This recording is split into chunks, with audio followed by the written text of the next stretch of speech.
Hello, everybody. My name is NanCabV, and I hope you guys are having an amazing day because I am. Because today is the first ever episode of the podcast region of this channel.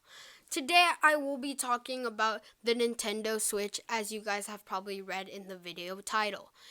I know I'm a little bit late compared to other YouTubers who have already talked and shared most of the facts. But I still hope you guys enjoy. And if you do, don't be shy and hit that thumbs up button and subscribe to my channel. And without further ado, let's just get straight into the video. So to start off, the Nintendo Switch is launching in just a few weeks on March 3rd.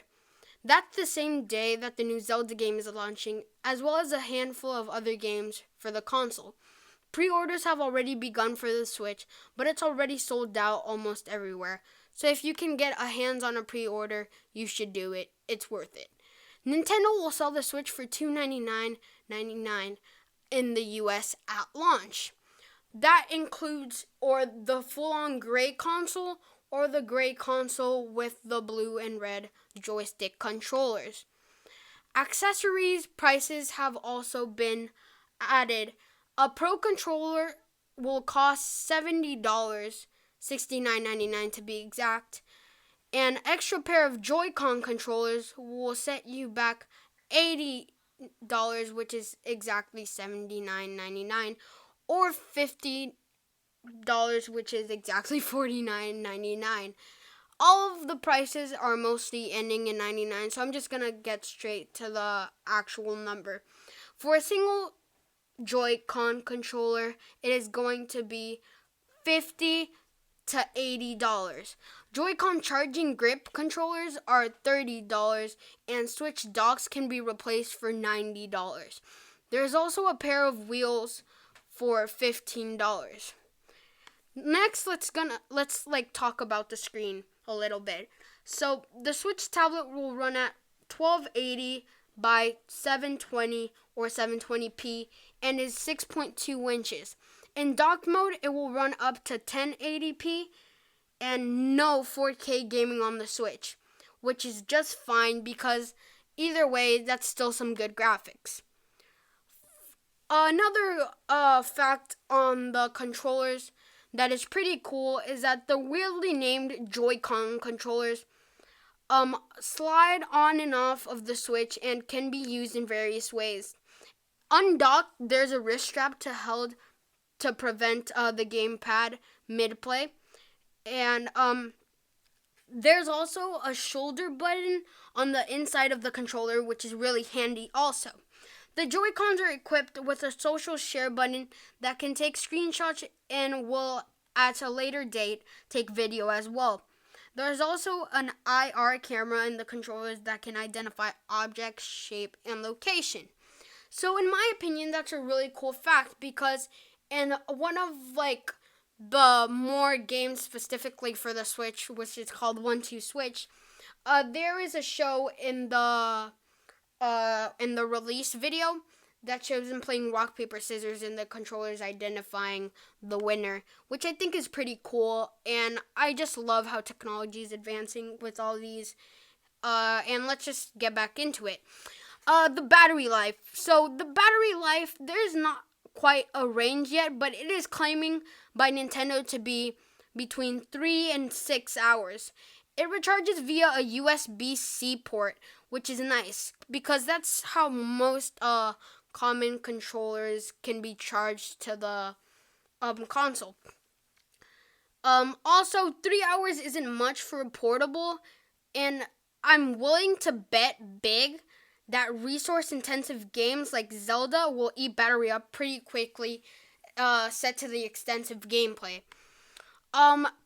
Storage. The system comes with a 32 gigabyte of storage, but you can easily expand it with the micro SD cards, which most people will probably do, eating it up with the new Mario game and Zelda game.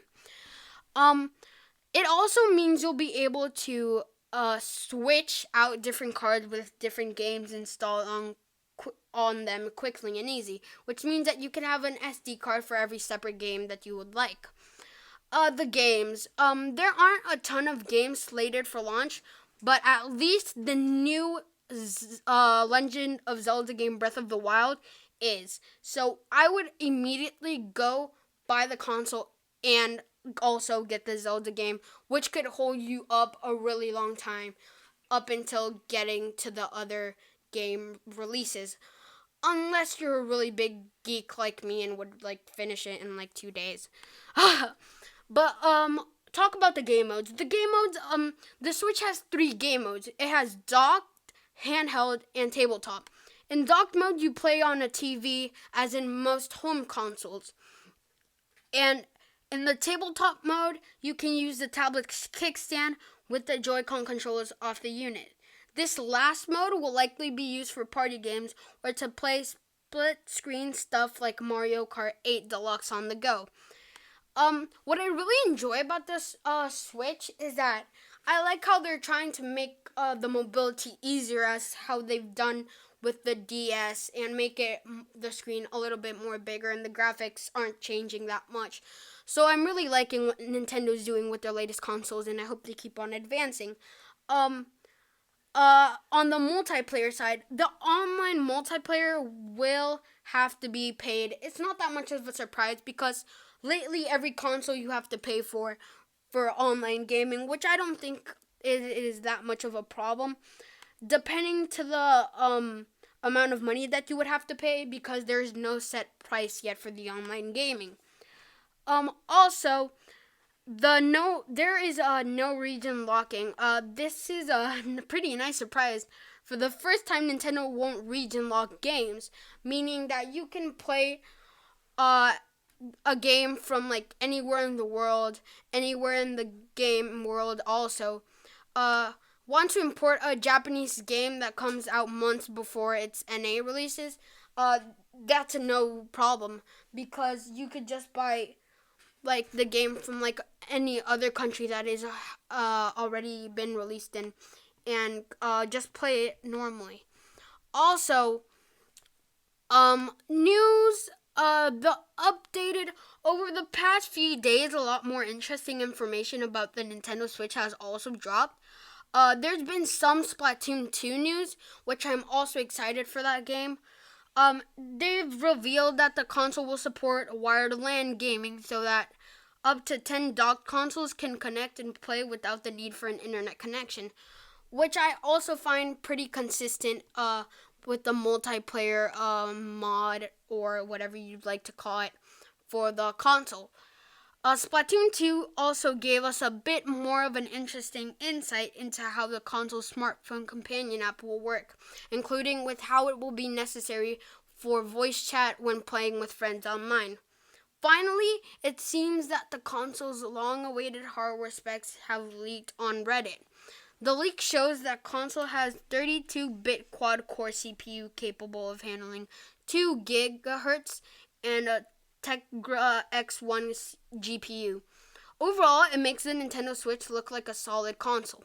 Sitting back from the cutting edge, like any leaked information, though, these details should be taken with a generous pinch of salt, which means to not be taken exactly literally, as it's just leaks, which could also be conceded as rumors.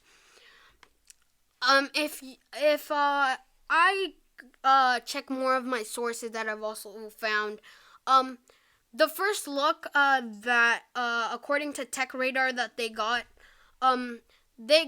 a potentially revolutionary Nintendo Switch console back in October of 2016. And although they finally got confirmation that the console would be a home handheld hybrid, they didn't find out much more about that. And I mentioned that it's from TechRadar because I don't want people to be saying that I am just like, I'm saying like this is my own knowledge. No. I was honestly really excited when they announced the Switch, and I had the pleasure to research it.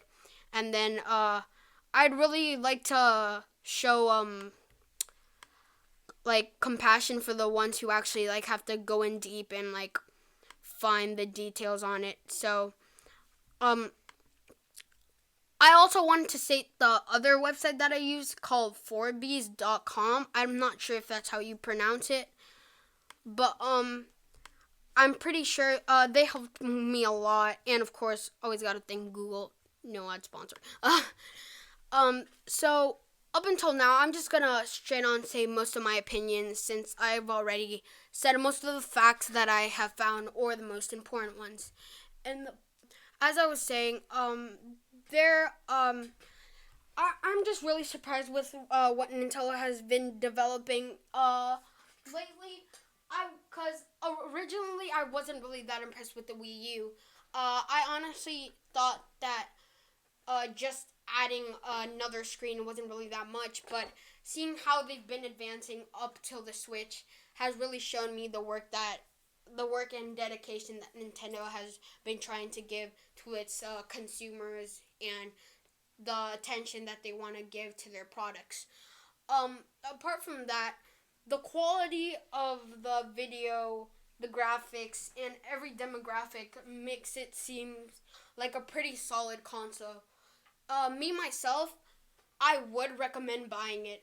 Although there have also been rumors because the original investors for the Nintendo didn't really want the Nintendo to cost $300 originally. They wanted it to cost $250, but Nintendo already announced or basically said that they would indeed make sales for the holidays. So if you want to wait about 9 months to buy your Switch, to get it about $50, let's go ahead.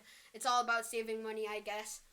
That's really almost all I got. I hope you guys enjoyed this video, and I enjoyed researching on this topic because I really feel that these new consoles are getting better and better each time and getting more interesting. So I hope you guys like this video, subscribe, and yeah, just keep on chilling.